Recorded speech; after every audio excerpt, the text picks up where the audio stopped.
Okay, good morning or afternoon or evening. Who knows what time it is? But what I'd like to talk about today is completing this square. And so here's sort of our big question for today. What patterns can we notice between binomials squared and perfect square trinomials? And how can these patterns allow us to complete the square? And ultimately what we want to do is write quadratic functions in vertex form. And hopefully from our time together, we got this sense that vertex form is really valuable. It allows us to find the vertex, which gives us the max or minimum value, which is really useful thinking about lowest points, highest points, most profit, all those kinds of things. It also allows us to find the transformations of x squared, so we can sort of graph very quickly. It also allows us to find the x-intercepts fairly easily. And that gives us things like when did you hit the water or the ground, or maybe when did you run out of money, and all kinds of things. So really valuable form, and we're trying to build up some intuition and skills that are going to allow us to convert between standard form and vertex form, because vertex form is just in many ways more useful than standard form. So our objectives, we're going to just define perfect squares and perfect square trinomials. We're going to square some binomials using the distributive property, and then hopefully notice and describe patterns involved with perfect square trinomials and their associated squared trinomials. And maybe I'll even add another one in here, which is complete the square to write quadratic functions written in standard form in vertex form. So that's sort of our ultimate goal. We won't master that today, but we'll hopefully make some progress. Okay, so take quadratic functions written in standard form, write them in vertex form by using a process called completing the square. For example, we want to be able to write f of x equals x squared minus 4x plus 10, which is standard form, in the form f of x equals x minus 2 squared plus 6. That's the same function, just written two different ways.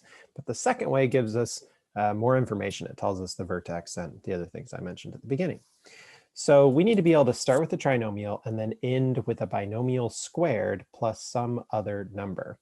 And to reach our goal, we want to talk about how to transition from trinomials to binomials squared. But before we do that, let's just remind ourselves what perfect squares are, and then let's talk about perfect square trinomials. Okay, so I'm going to annotate here.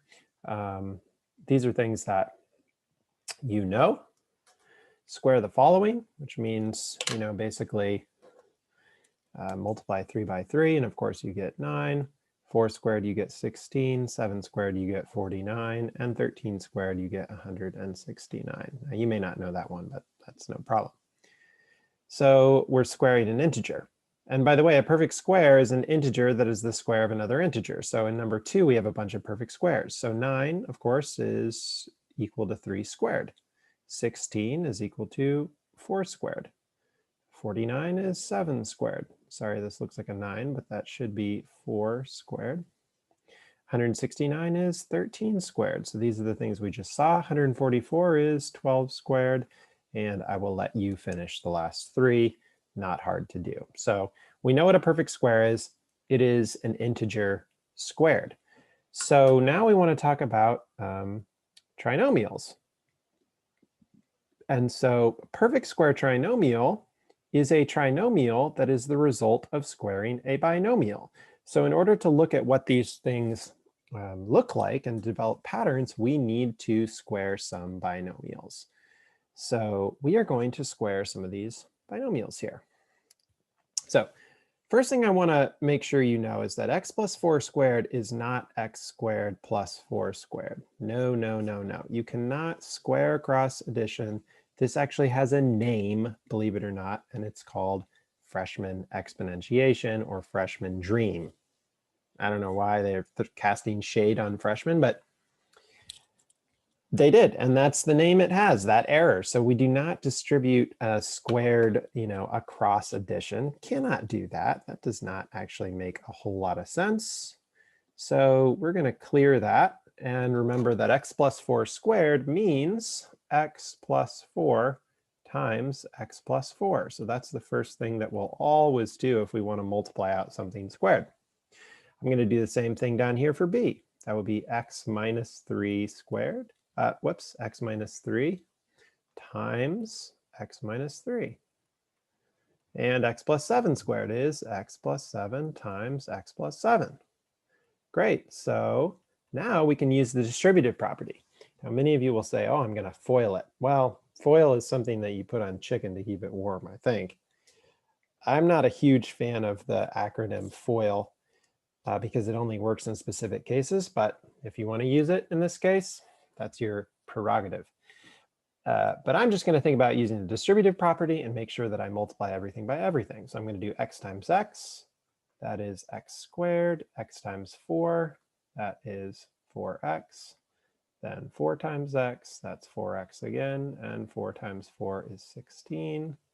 And so I should have that. And if I simplify by combining like terms, I should get x squared plus 8x plus 16. OK, so that is my binomial squared.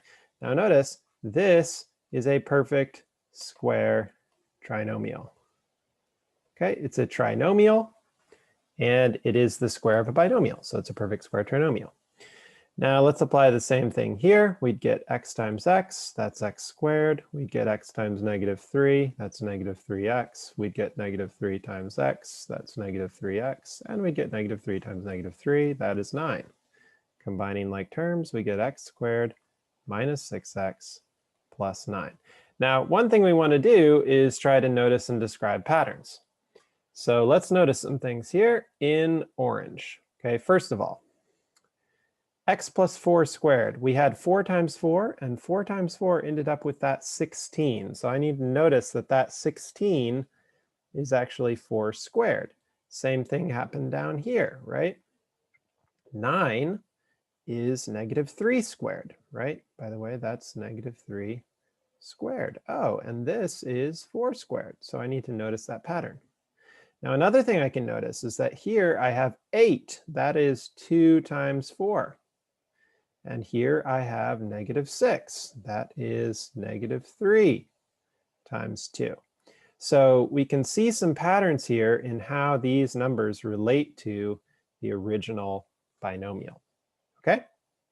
Cool. So let's see if we could use that pattern to actually save ourselves some time. Saving time is a little dangerous, but of course, mathematicians are either lazy or efficient, one or the other. And so we like to do things quickly if we're very confident in the patterns that we've noticed. So I feel pretty confident that this second number should be the original number squared. And this number right here in the middle should be the original number times 2. So that means x plus 7 times x plus 7 should be x squared plus 14x plus 49, right? Because 49 is 7 squared, and 14 is 2 times 7. OK, so these are perfect square trinomials. And hopefully we can recognize a few patterns. OK, so let's scroll down here and write down a few patterns. It'd be great to pause and write down, whatever patterns you see, and then check against mine. But I'm going to clear these out right now. Clear these, scroll down, lovely, lovely, lovely. And I'm going to write some text in here. So what patterns do I see? Well, a perfect square trinomial. The C value is the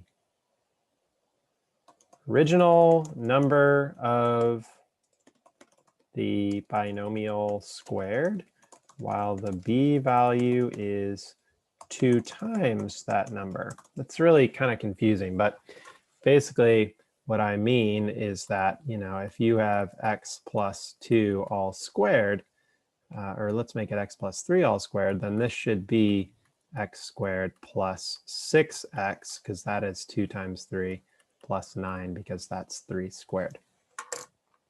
So that's a little confusing what I wrote, but that's what I mean. And secondly, I noticed that the second, or the the C value of the perfect square trinomial is the B value divided by 2, then squared. Okay, so we also want to recognize the relationship between these two numbers right here. Okay, right here. And notice that 9 is actually 6 divided by 2 all squared. Okay, so we can see the relationship between those two numbers. And we'll see that more as we go along. So let's clear this. Let's scroll down. Okay, so number 4 says write the following perfect square trinomials as the square of a binomial and continue to notice and describe patterns. Okay, so one thing I want to point out again with the patterns, right, is that 16 is 8 divided by 2, which is 4, squared. 9 is -6 divided by 2, which is -3, squared. And 49 is 14 divided by 2, which is 7, squared. And what else I know is that these numbers relate to the original binomial in the sense that 16 should be that number in the binomial squared, and 8 should be that number times 2. So this should be x plus 4 all squared, which is what we had above. This should be x minus 3 all squared, and this should be x plus 7 all squared. Okay, and so again, the things that I notice here, what patterns do I see, right? And these might be the same as above, is that the C value is the original binomial value squared, while the B value is the original binomial value times 2. Also, the C value is the B value divided by 2, then squared. So that's what I kind of need to recognize about these two things. A little bit confusing talking about, C values and B values and original binomial values, but hopefully you have some sense of what I mean by that. Okay, so these are perfect square trinomials. They are the result of squaring a binomial. Okay. All right, so finally, we want to take some trinomials and add a number, right, specific number to follow these patterns so that they become a perfect square trinomial. And then we're finally going to get to our goal of writing some functions in vertex form using this process. All right, so let's clear this and let's scroll down again. So it says using the patterns we have noticed, let's make the following into perfect square trinomials by adding a specific number. Okay, so x squared plus 10x. So what I remember here is that this number, the number that I add here, has to be 10 divided by 2 squared. And so that would be 5 squared, which is 25. So I need to add 25 here to make this a perfect square trinomial. Again, I know that this last number has to be the middle number divided by 2 squared. That's how a perfect square trinomial always is from the ones above. So that's what I need to do. Now for x squared minus 8x plus 10, I need to add -8 divided by 2 all squared, which is -4 all squared, which is positive 16. So I'm going to add 16. For this one, I'm going to take 6 and divide by 2 and then square it. And that should be 9. 3 squared plus 9. And the last one, I'm going to get -5 divided by 2 and square it. I'm going to square the top and square the bottom. So 5 squared would be 25. And 2 squared would be 4. So that's 25 fourths. And I'll just write that as 25 fourths. Okay, so this number, this is what we're actually doing, completing the square. And we'll see, we'll do a little exercise where, well, what does it actually mean, complete the square? There's a geometric explanation for this. But right now, we're just adding that number so that we have a perfect square trinomial. Okay. Now let's scroll down here. For number 6, this is write the newly constructed perfect square trinomials you wrote in number 5 as binomials squared. So if they are perfect square trinomials, then they had better be able to be written as, I think I'm going to sneeze maybe. Maybe not. Maybe, who knows? I'm kind of I'm in that space right now. Whew. Wow. If they are perfect square trinomials, then they definitely need to be written as binomials squared, because that's the definition of a perfect square trinomial. In the same way that if 49 is a perfect square, it better be able to be written as an integer squared. And it can, because it can be written as 7 squared. So we had written x squared plus 10x plus 25. And this should be equal to x plus some number squared. And that number, remember, is 10 divided by 2, or the square root of 25, which is 5. So that's x plus 5 squared. Now for the next one, we had added negative 4 squared, which was 16. So here, this number right here that we add should be negative 8 divided by 2, which is negative 4 squared. And we know that that works because negative 4 times negative 4 is 16. Here we had added 9, and this should be written as x plus 3 squared, because 6 divided by 2 is 3, and 3 squared is 9. Here we had added 25 fourths. And here we should have x minus 5 halves, all squared. Because negative 5 halves is half of negative 5, obviously. And when you square it, you get 25 fourths. So we're trying to recognize this relationship between, first of all, what is a perfect square trinomial? What does it look like? And what we know is that this number right here is 10 divided by 2 squared. So it's this number divided by 2 and then squared. And it factors to a binomial squared, where this number right here is the square root of that one and half of that one. So these are the patterns that we're trying to recognize here. Okay, finally, we can achieve our ultimate goal. Okay, and it says follow along with Albin as he completes the square to write these functions in vertex form. Oh my goodness. Okay, well, I'm Albin, so you can follow along with me, or not. You can do whatever you want, really. I mean, you're an adult, so, or almost. I don't know what I'm talking about anymore. Okay, anyways, we've got f of x equals x squared plus 14x plus 3. Now, this is not a perfect square trinomial. How do I know that? Well, I know that because 3 is not 14 divided by 2 squared. Right? If it were x squared plus 14x plus 49, that would be fine, but it's not. So this is not a perfect square trinomial. Okay. And remember, right, it's probably important to think about what is our goal. Remember that our goal is to write this in the form f of x equals x, minus h squared plus k, because that's vertex form.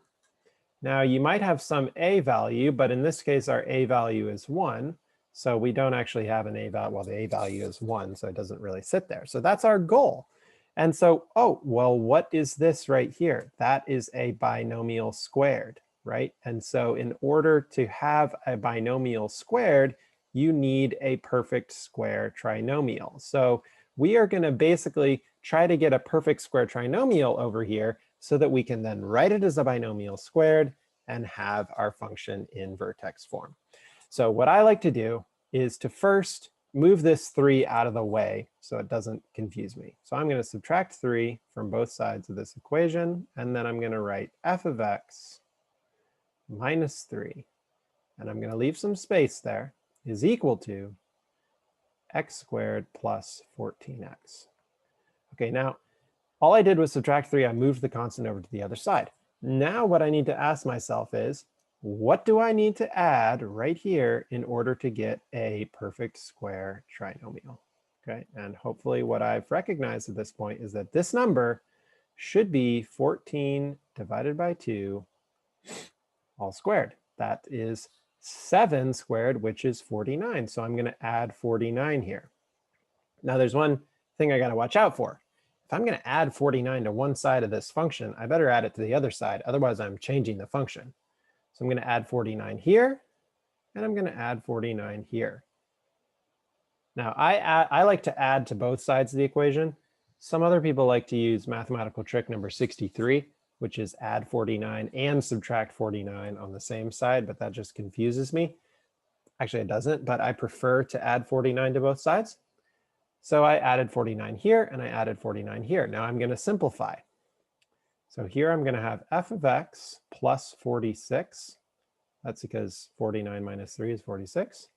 And this is going to equal x squared plus 14x plus 49.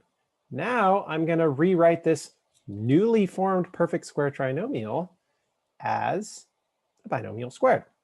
But before I do that, I just want to note that if I subtracted 46 from both sides, I would end up with what I had originally. So I don't want to do that because that undoes the work that I just did. But I know that this is the same equation.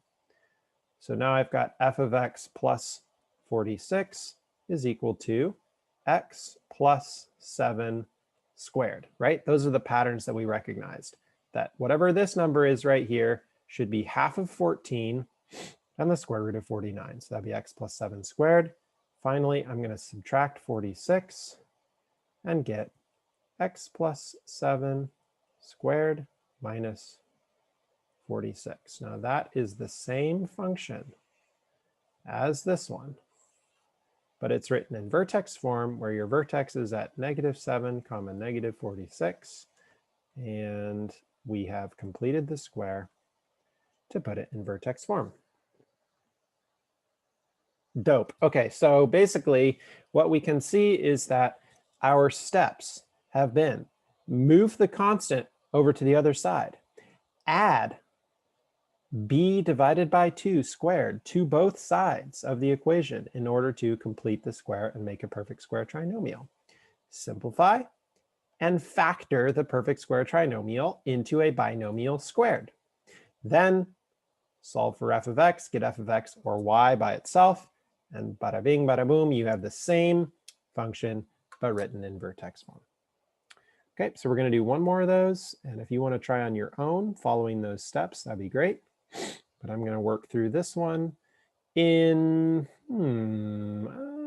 let's go with green, a dark green.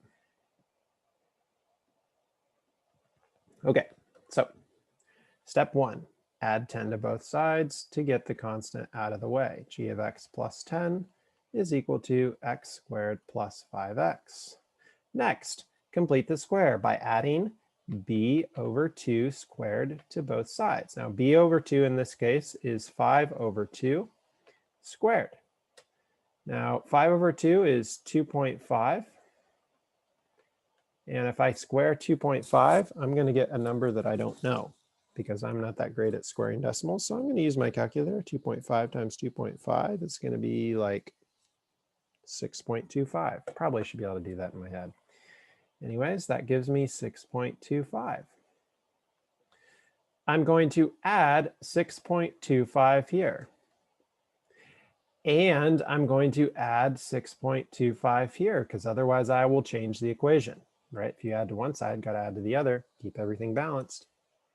Now I've got g of x plus 16.25 is equal to x squared plus 5x plus 6.25. This is, by the way, if I've done this correctly, a perfect square trinomial. That's what I hope it is. So it should factor to a binomial squared x plus whatever this is divided by 2. Well, that would be 2.5 squared, right? Because that's 5 divided by 2, and that's also the square root of 6.25. So now I've got g of x plus 16.25 is equal to x plus 2.5 squared. Remember that these are equal. They're the same thing.